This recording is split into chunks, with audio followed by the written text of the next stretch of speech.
హరే కృష్ణ. శ్రీమద్ భగవద్గీత 3వ అధ్యాయం కర్మయోగంలోని 41వ శ్లోకం.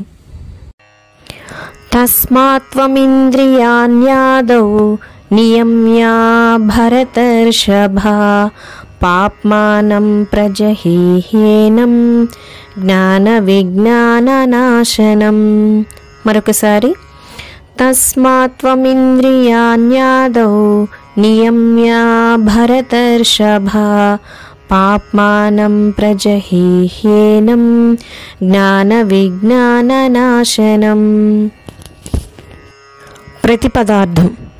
తస్మాత్ కాబట్టి, త్వం నీవు, ఇంద్రియాని ఇంద్రియములను, ఆదౌ మొదట్లోనే, నియమ్య నియంత్రించి, భరతర్షభ అర్జున భరతులలో శ్రేష్ఠుడా, పాప్మానం పాపిష్టిదైన, ప్రజహి సంహరింపుము, హి నిజముగా, ఏనం ఇది, జ్ఞాన జ్ఞానము, విజ్ఞాన అనుభవ జ్ఞానమును, నాశనం నశింపచేసేటువంటిది.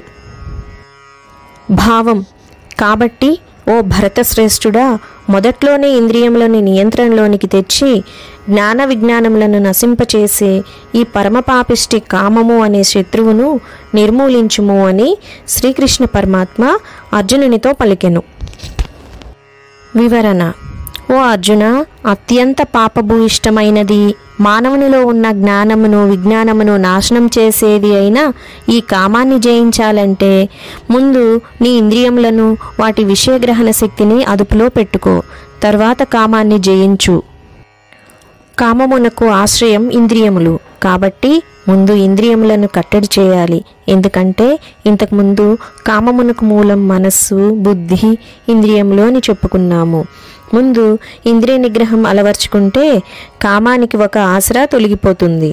తర్వాతది మనస్సును నిగ్రహిస్తే ఇంకా కామం ఏమీ చేయలేదు.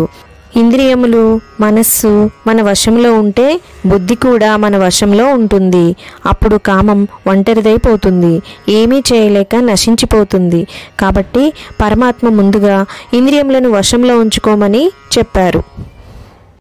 ఈ వీడియో నచ్చిన వారు తప్పకుండా లైక్ చేయండి, సబ్స్క్రైబ్ చేయండి, కామెంట్ చేయండి, షేర్ చేయండి. ధన్యవాదాలు.